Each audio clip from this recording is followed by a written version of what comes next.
What is going on, ladies and gentlemen? Blaise here at the Blue Chip Athletic Club podcast. Today is Thursday, April 16th. Hope this episode comes to you guys and you're feeling good. This morning, I'm not going to lie, I realized, man, I had not recorded a podcast episode this week. I've been super busy, so I wanted to get this out to you guys. It's going to be short, probably 20 minutes or less, and we're going to talk about restarting and I guess the power of having a momentum, having a plan B, and how those things have been so helpful for me and my own health and wellness, and then also for people that we coach. So before we get to it though, Project Poolside kicks off next week.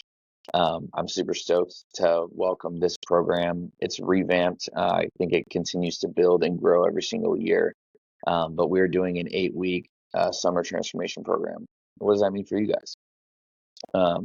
8 weeks, we're going to start day one. At the end of 8 weeks, we are going to see who had the best transformation, high accountability training program is going to be written for you. You'll see other people completing the workouts together.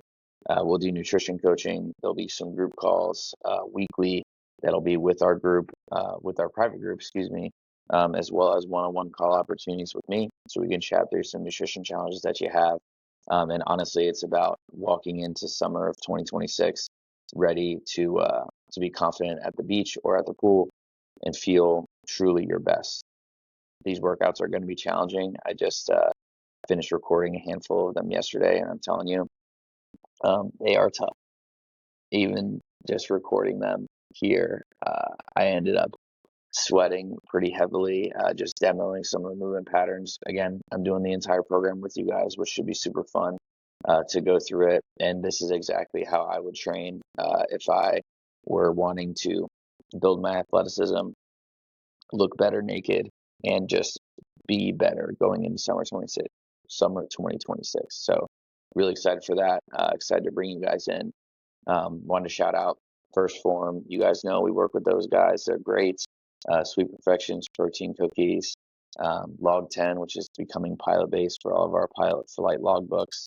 You guys can check out the sponsors in the show notes, everybody else in there. But I want to get into the episode 6. I'm already down 2 minutes and 40 seconds before we get going. So we're talking about restarting. We're talking about momentum. We're talking about the ability to continue on a health journey. So this episode here is going to be for somebody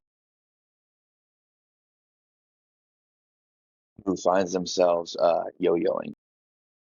What's the yo-yo, Blaise? The yo-yo is you train super hard, call it for 2 weeks, call it for 2 months, and then you do nothing, and then you stop, and then life hits you in the mouth.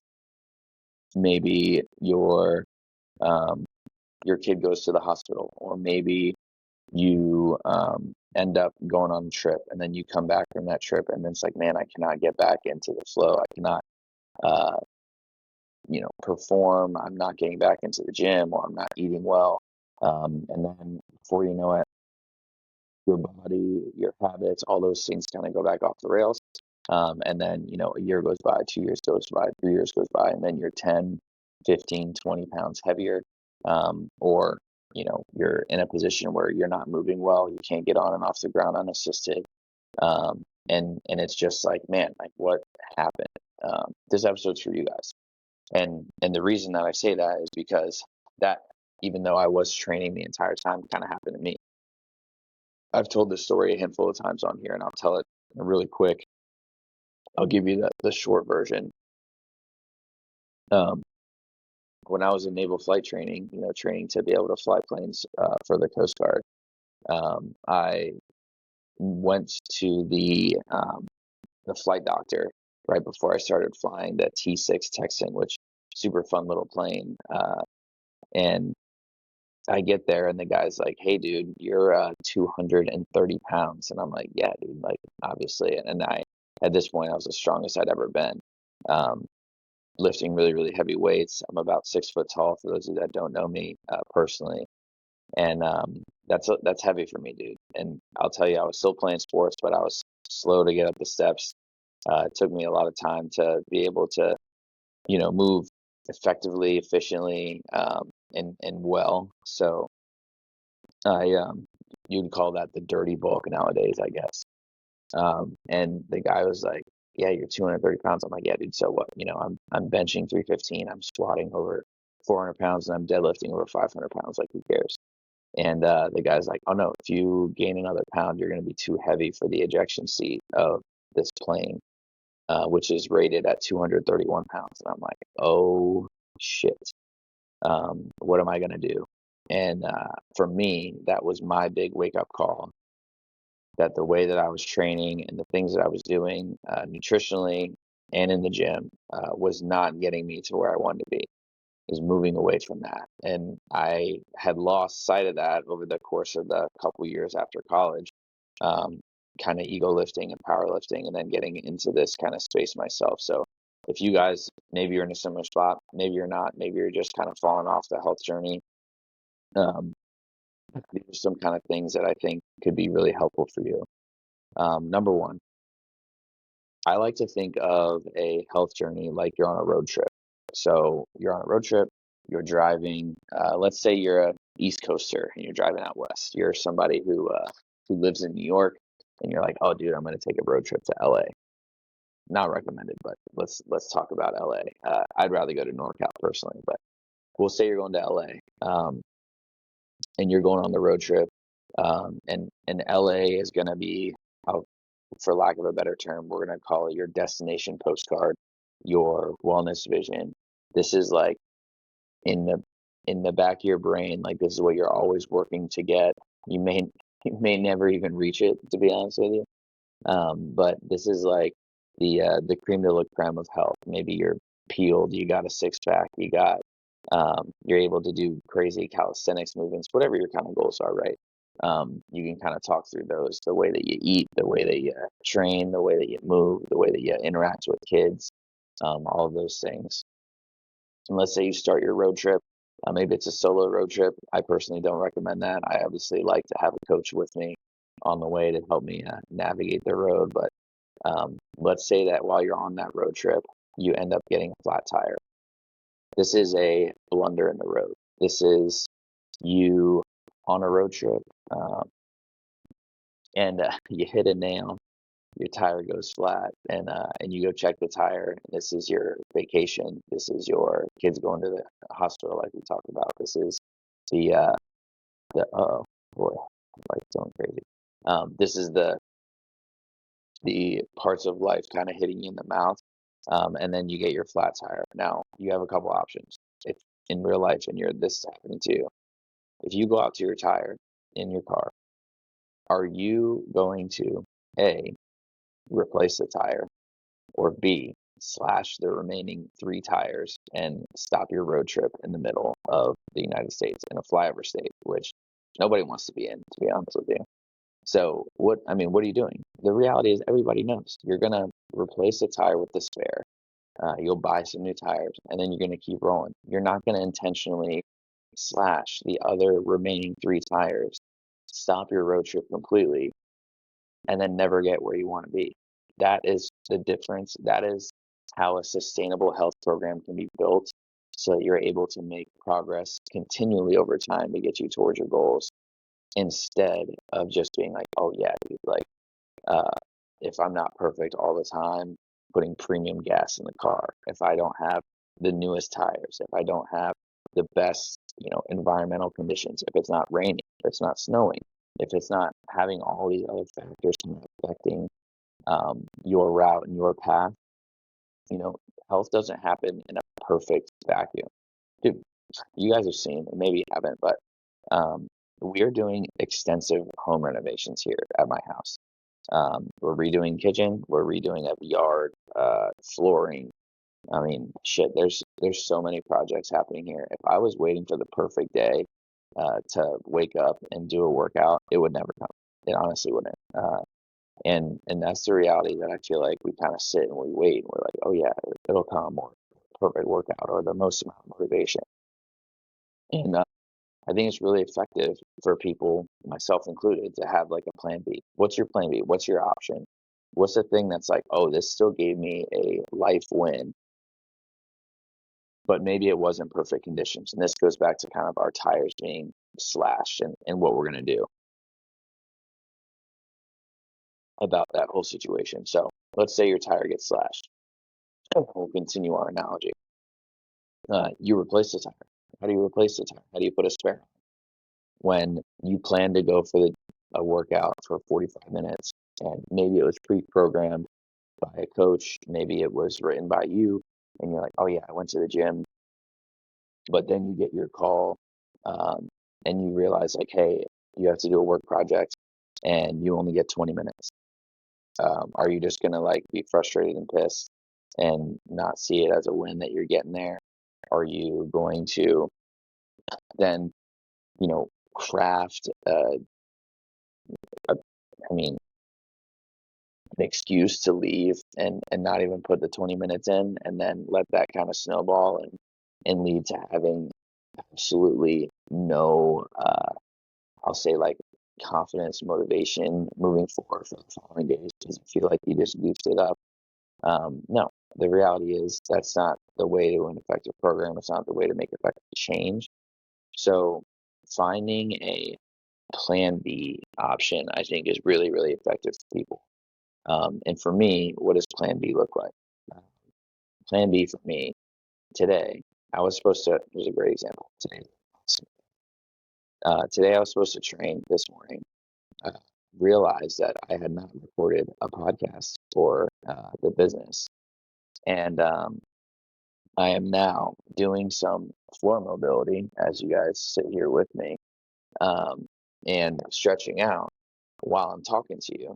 Um, Trying to record the podcast as well to make sure that we can deliver some of this sweet information. And today my plan B was like, hey dude, I'm gonna do 20 minutes of mobility on the floor before I go into work. And working away.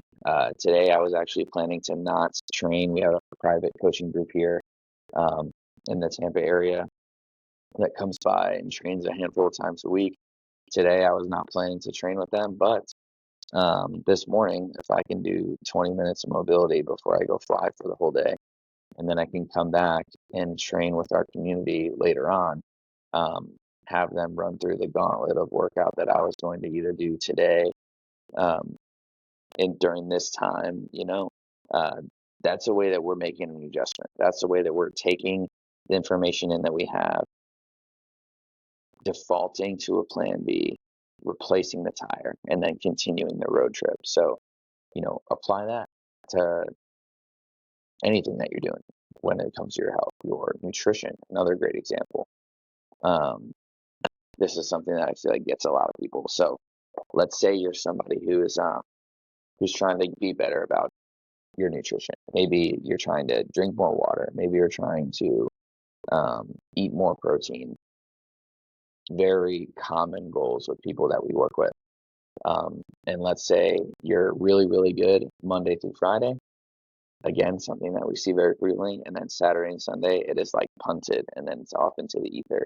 And then you feel super guilty when Monday rolls around. And then sometimes that guilt is like motivating. And that's like, oh, yeah, I'm getting back to it. But most of the time, after 2, 3, 4 weeks of doing the same cycle over and over and over again, it ends up leaving you super not motivated. And then you lack the accountability to then kind of get back on the train. So how do you take a bite size win? How do you find your option B over the weekend? Maybe you can integrate a lean protein source for breakfast, lunch, or dinner, one of the 3 meals. Boom. If you're doing without 1 out of 3 times, let's say, I love this analogy. I'm gonna hit a bunch of analogies today, road trip, and then getting over to our baseball analogy. So, for those of you that follow baseball, a batting percentage that is 33%, batting 300, if you will, in the MLB is going to take you to the Hall of Fame. Getting on base 3 out of every 10 times. If you can do that for an entire career in baseball, you are elite. That's a failing grade, bro. Like, think about it. Like, that is truly a failing grade. So if you're somebody who in your health has not looked at the reality of your on base percentage, capability score. I mean, I talked with a client yesterday about how Mia Hamm she's a soccer player. Oh, obviously Mia Hamm's a soccer player, but the client's a soccer player as well.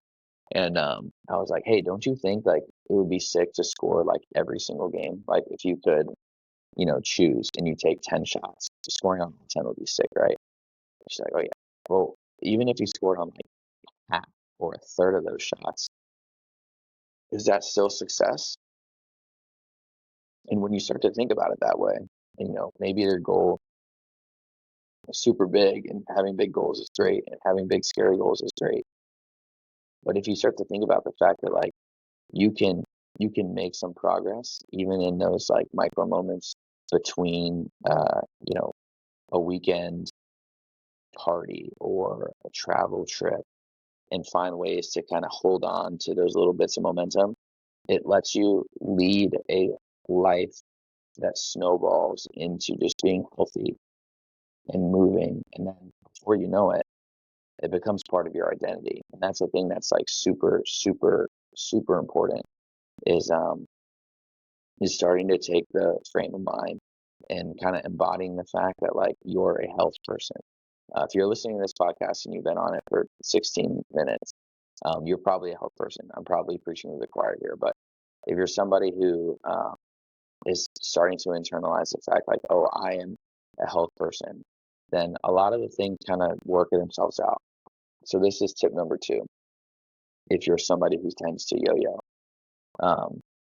tip number 1 was super long, by the way, but tip number 2, you're a health person.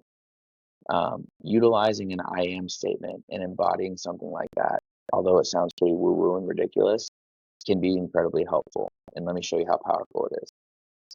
If you're somebody who goes to the airport and you do not identify as a health person, or say, I am healthy, I am blah, blah, blah, you'll go there and you won't think twice about taking the elevator, escalator, or stairs. You're met with all 3 of them in front of you, and you're like, oh yeah, like you'll pop on, you'll follow the crowd. Most people actually like take the escalator nowadays, just because you don't have to wait for the elevator to come down and get you. But the health person looks at that and is like, oh dude, I'm a health person, I'm taking the steps. And it's not even like a second choice. Something that maybe you think about for like half a second, and then you're like, oh dude, like the health person that I want to be, the Blaise that ends in LA, is somebody who takes the stairs. The Blaise that ends in LA is somebody who finds a way to eat a lean protein source when you're traveling. The Blaise in LA is looking to find some piece of success, 20 minutes of mobility while you record a podcast, instead of just punting the goal completely, sleeping in, and then being like, oh, well, there's nothing I could have done. At the end of the day, something is better than crawling forward is better than stopping or turning back and trying to go back. And the reality is we can do that. I mean, we find that people in general, and this is tip number 3 here, people in general underestimate what they can accomplish. People in general overestimate what they can accomplish in 2 months, 3 months, and 4 months. And they severely underestimate what they can accomplish in a year, 2 years, and 3 years. Like let that truly sink in. If you're able to think about, people are typically like, oh, a short-term goal. I want to lose 10 pounds in 30 days. I want to lose 20 pounds in 3 months. But think about what you could lose in a year or 2 years or 3 years by changing some of your internal psychology about the type of person that you are, the healthy type of person that you are, that builds habits around that, who then takes a road trip from New York to LA and doesn't intentionally slash tires and self-sabotage on the trip and on the journey to be able to look, move, and feel the way that you want. That is the way that you make lasting results, ladies and gentlemen. It's not flashy. That's the best part about this thing. Health is, oh man, it's so great. Like, it is the one thing that can't be bought, dude. Like, if you see a guy who or girl who's like peeled in their 50s, they earned it, dude. And for the most part, I mean, like, obviously there's some people that have been using performance enhancing drugs and go down that rabbit hole. But at the end of the day, like, if I see somebody super healthy, in their, late teens, early 20s, not super impressive, right? You see somebody in their 30s who's moving super well, late 30s, early 40s, into their 50s, dude. It's impressive, and it's something that's like, oh man, it can be studied, it can be understood.